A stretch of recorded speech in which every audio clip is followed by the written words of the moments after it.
Majority Leader. Thank you, Honorable Speaker, and I rise to second these regulations, Honorable Speaker, and take this opportunity to thank the committee under the able leadership of the Honorable Chepkonga on the consideration of these regulations, Honorable Speaker. Honorable Speaker, we are seeking approval of these regulations, Honorable Speaker, to address one of the issues that, Honorable Speaker, have made our economy almost grind to a halt: access to credit.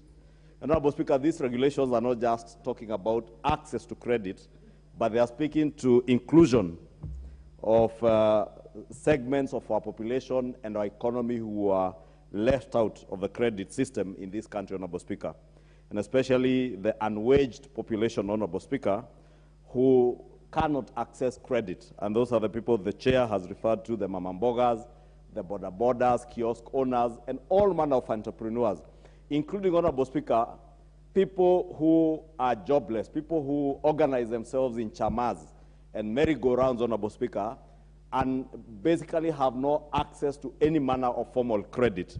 And the only credit that you could access to, Honorable Speaker, is when you either Fuliza or M-Shwari on your phone and pay very exorbitant interest rates, Honorable Speaker. And it is indeed true, Honorable Speaker, that looking at the regulations provide for an interest.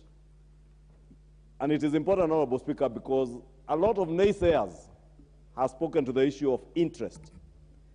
And, Honorable Speaker, many of the people who have spoken to the question of interest are people who never interrogated or engaged with the Kenya Kwanza team as the Kenya Kwanza team engaged with Kenyans across the country. In almost all the 47 counties, I think it's only 3 counties that we are not able to physically attend economic forum meetings where we engage with mamambogas, we engage with people who are not able to access credit. And you could listen to harrowing stories of how people are accessing credit from Shylocks, from the mobile money transfer companies that were offering credit at very exorbitant rates, Honorable Speaker. And people will tell you, Honorable Speaker, that they're accessing credit that they are paying up to 3,000% per annum. And because of desperation, Honorable Speaker, Kenyans had no choice but to access that expensive credit, Honorable Speaker. Therefore, this Financial Inclusion Fund, Honorable Speaker, comes to address some of those issues that Kenyans spoke to us as we sought their votes last time. And I was saying, Honorable Speaker, many of the naysayers never even bothered to read the Kenya Kwanza Manifesto. And you will hear many of them loudly say that they promised no interest. They promised a hustler fund. This is a hustler fund. This Financial Inclusion Fund is the hustler fund. When we said access to affordable credit, it never meant no interest or no management fee. And therefore, I want to speak to the naysayers, because I know some of them could also be listening to me. Some of them could also be in this house, Honorable Speaker, to tell them to please Honorable Millie, just take their time. Heard in silence. Thank you, Honorable Speaker, for protecting me from the Honorable Millie. I know she may not have read the Kenya Kwanza Manifesto. And maybe when I say some of the naysayers could be seated here and listening to me, maybe I was right.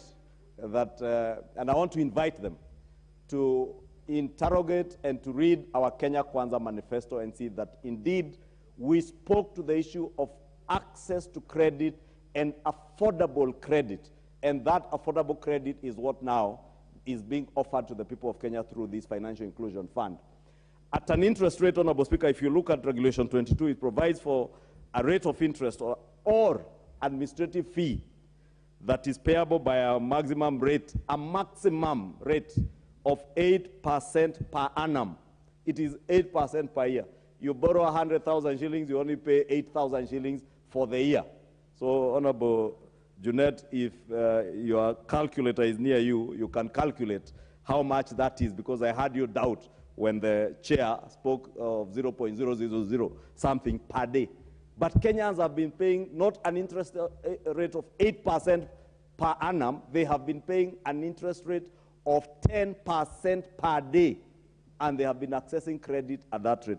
We are therefore giving an opportunity to residents of Suna East, residents of Suba North and Suba South, residents of Kikuyu, residents of Emuhaya, and all Kenyans, including Tiati, who are very good people rearing livestock, to be able to access credit at a very affordable rate, Honorable Speaker, and more so even to give our financial institutions, many of our financial institutions that are not formal, Honorable Speaker, like the merry-go-rounds, the chamas, Honorable Speaker, are getting an opportunity now to, in a very formal way, get included in a financial fund that will allow them have access to funds that they can then on-lend, including our circles, Honorable Speaker, on-lend to members of the public and be able to take our economy, as we said, from the bottom up. Therefore, Honorable Speaker, these regulations, as the Chair has pointed out, have been taken through public participation. I must commend the National Treasury. For once, the National Treasury did go out of their way, other than doing the normal public participation they do at KICC. This time round, they took these regulations to many of our counties and listened to people. And I must take this opportunity, Honorable Speaker, to commend the National Treasury for having appreciated the role that public plays in engaging with them, because it is out of the engagement with the members of the public and institutions that they are able to polish up some of these regulations and even do better than had envisaged, Honorable Speaker, as they formulated these policies. Honorable Speaker, the regulations also provide for a matching concept, Honorable Speaker, to this fund, that a financial institution like a bank that could have funds, or probably even a non-government organization that, because there are NGOs that advance credit, and if you have funds that you can match to this fund, you get part of this fund and match. But there is a right, Honorable Speaker, that the interest that you charge must be lower than that is being offered by the fund. And that, Honorable Speaker, gives an opportunity for people to be able to access credit at even cheaper rates. And I'm glad, Honorable Speaker, because a number of our development partners have expressed interest to also provide funds to supplement what government will be able to do and what other donors will give to ensure that we financially include all our people. Honorable Speaker, part of the reason why our economy is where it is today is because people have no access to credit, and when they access credit, it is very expensive credit that then makes their businesses make no sense, and within a very short time, businesses collapse. Honorable Speaker, let me speak to the Hustler Nation and tell them that the Hustler Fund that we have been waiting for is here. Honorable Speaker, upon approval of these regulations, Honorable Speaker, we also encourage Kenyans through this fund. The fund is not just about advancing credit. The fund has components that includes loans, it includes pension, retirement benefits for the people who are involved in this scheme. It has a health insurance benefit and also a savings element, Honorable Speaker, that at least out of the amount of money that you get, 95% could go to your loan, but at least 5% of the money you get goes into your savings. And Honorable Speaker, I think even when His Excellency the President opened this session of Parliament, during the state opening of Parliament, he did in a great way speak to the issue of developing a culture of savings. And I must commend the National Treasury, since as they formulated these regulations, they have incorporated the element of savings. Because, Honorable Speaker, we cannot invest unless we save. If we live with a country where people just borrow without saving, it means perpetually they will be borrowing. But where people borrow and save, Honorable Speaker, it is said in economics, Honorable Speaker, and those of us who are students of economics, that indeed investments are a function of savings. And a nation that is saving, a nation that is increasing its savings, is a nation that is moving in the right direction. Therefore, we are not just moving this nation in the right direction and ensuring that people are saving for investments in future, and even for national investments, Honorable Speaker. We are also encouraging Kenyans to get access to cheap and affordable credit. We are also encouraging Kenyans to save for their future use in terms of retirement benefits and pension schemes, Honorable Speaker, besides health insurance benefits that will come with this fund, Honorable Speaker. as part of the products that come with this fund. Therefore, it's not just a fund that is as simple as many naysayers again would want to speak to, that this was just a fund for hustlers. This is a fund for financial inclusion of all Kenyans. Whether you regard yourself as a hustler, whether you regard yourself as anything else other than a hustler, Honorable Speaker, this is a fund that speaks to you because it speaks to your savings, it speaks to your retirement benefits, it speaks to health cover benefits, Honorable Speaker, and also access to credit, Honorable Speaker. Therefore, Honorable Speaker, the magic or the silver lining and the magic card that we need to uplift our economy from where it was left by the last regime, Honorable Speaker, is to actualize this hustler fund to be able to give money to people who are entrepreneurs, people who will be able to, in future, Honorable Speaker, and very soon, become taxpayers, expand our tax bracket, Honorable Speaker, and be able to do what the Honorable Kibaki taught us, to jitegemea, when he said that kulipa ushuru ni kujitegemea.